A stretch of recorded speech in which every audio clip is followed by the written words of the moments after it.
Assalamualaikum warahmatullahi wabarakatuh. Saya perwakilan dari kelompok 5, kelas 10A, ingin mempresentasikan atau menjelaskan tentang peran pelaku ekonomi. Kegiatan ekonomi pastinya dijalankan oleh beberapa orang, dan inilah yang biasanya kita sebut dengan pelaku ekonomi. Kegiatan tersebut baik berupa produksi, distribusi, maupun konsumsi. Dalam kegiatan ekonomi, terdapat beberapa pihak yang bisa disebut sebagai pelaku ekonomi. Di antaranya yaitu rumah tangga konsumen, rumah tangga produsen, pemerintah, dan masyarakat luar negeri. Yuk kita bahas keempat pelaku ekonomi ini. Yang pertama, rumah tangga konsumen.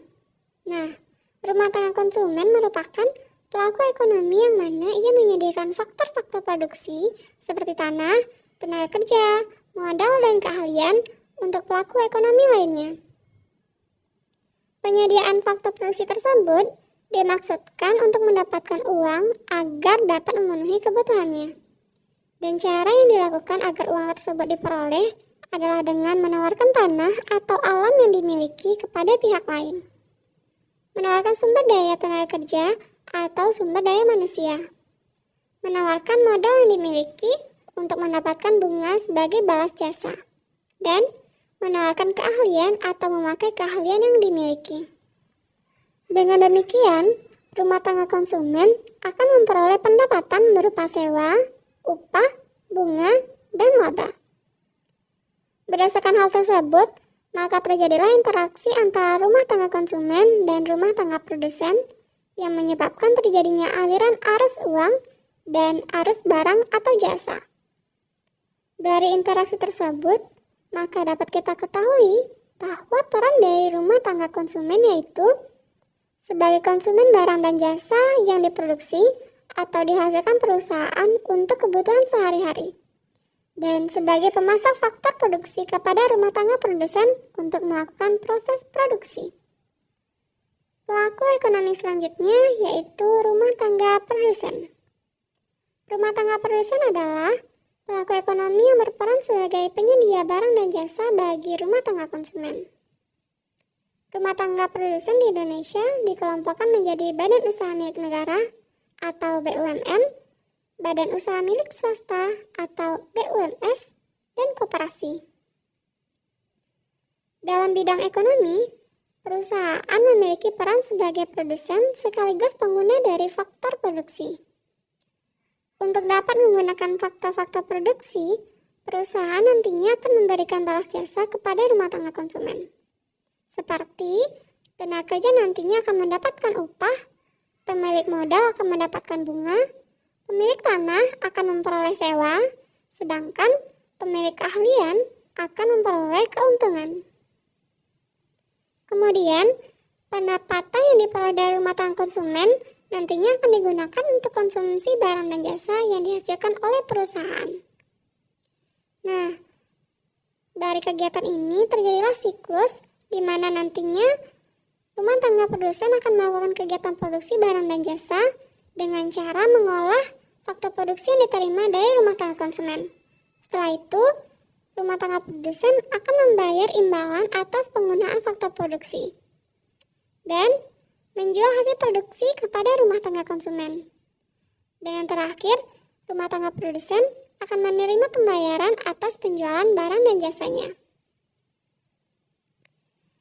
Dari hal tersebut, maka dapat kita ketahui bahwa rumah tangga produsen mempunyai beberapa peran, yaitu sebagai produsen, rumah tangga produsen akan memproduksi barang dan jasa dalam upaya memenuhi kebutuhan masyarakat. Karena memproduksi barang dan jasa, rumah tangga produsen membutuhkan faktor-faktor produksi dari rumah tangga konsumen. Sehingga, rumah tangga produsen juga berperan sebagai pengguna faktor produksi. Sebagai konsumen, rumah tangga produsen nantinya melakukan kegiatan konsumsi, yaitu membeli faktor-faktor produksi dari rumah tangga konsumen. Pelaku ekonomi selanjutnya yaitu pemerintah.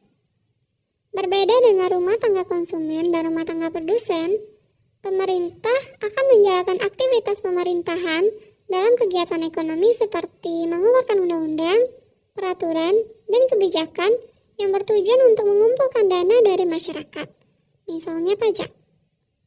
Pemerintah akan membelanjakan penerimaan negara untuk pembelian berbagai kebutuhan pemerintah, termasuk menyiapkan sarana dan prasarana yang menyangkut kegiatan umum.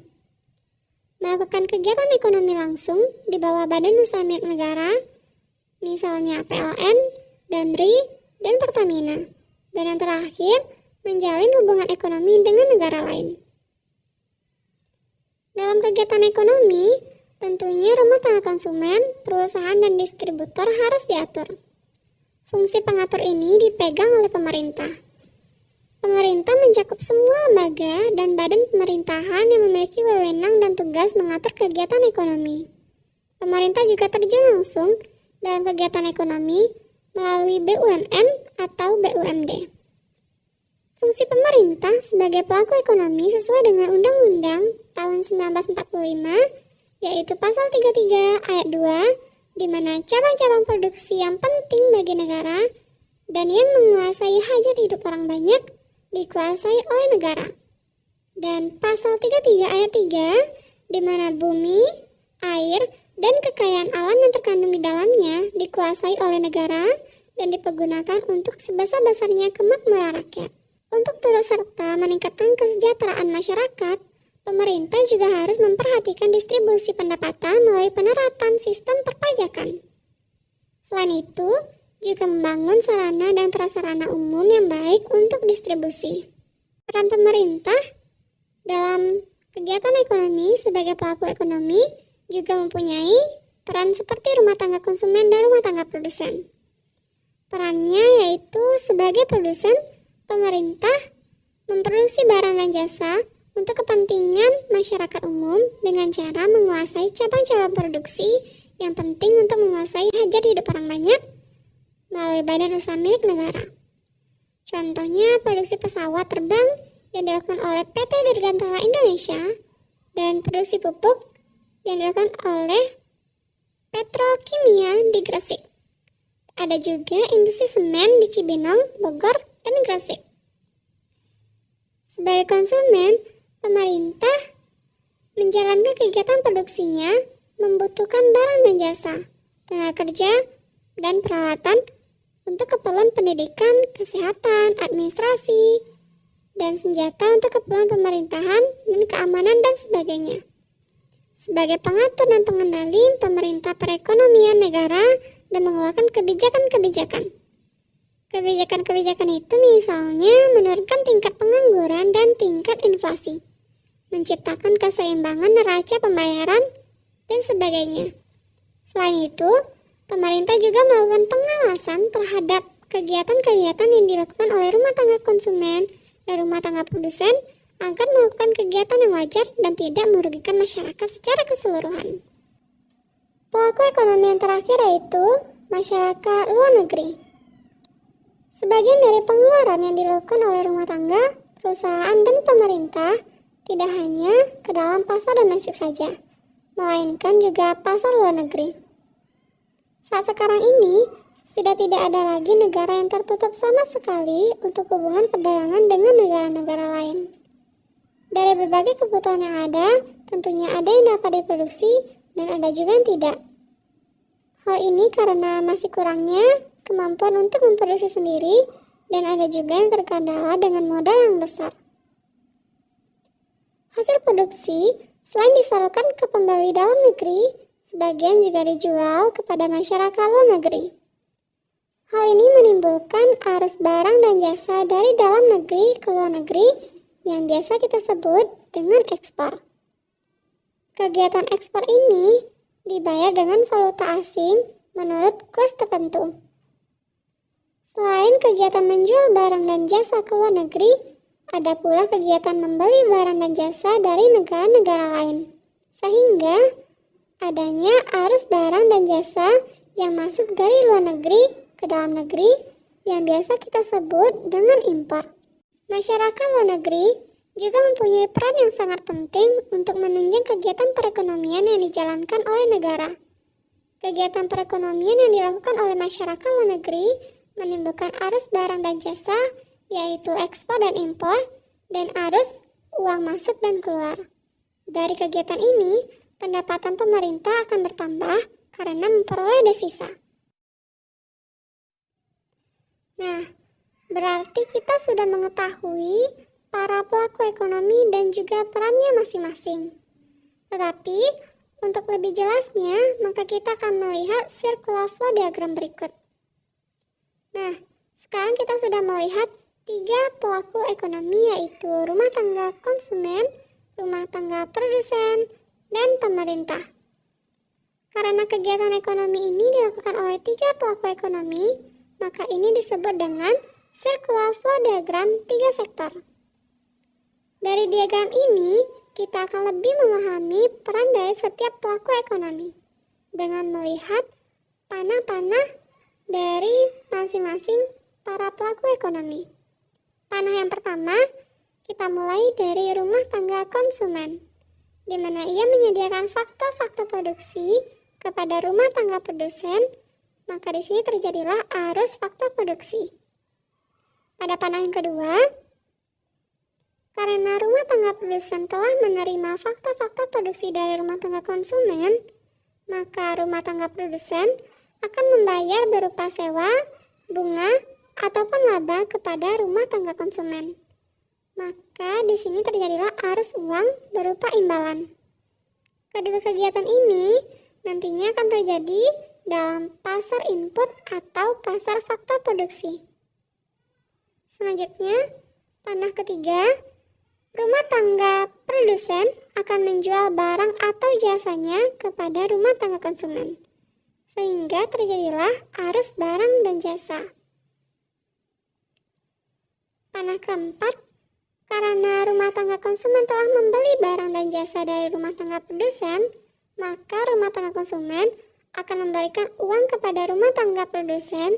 Dalam hal ini terjadilah arus uang, yaitu berupa belanja. Kedua kegiatan ini terjadi pada pasar output atau pasar barang dan jasa. Baiklah, setelah terjadi kegiatan ekonomi antara rumah tangga konsumen dan rumah tangga produsen, maka selanjutnya kita akan mengetahui peran pemerintah di sini.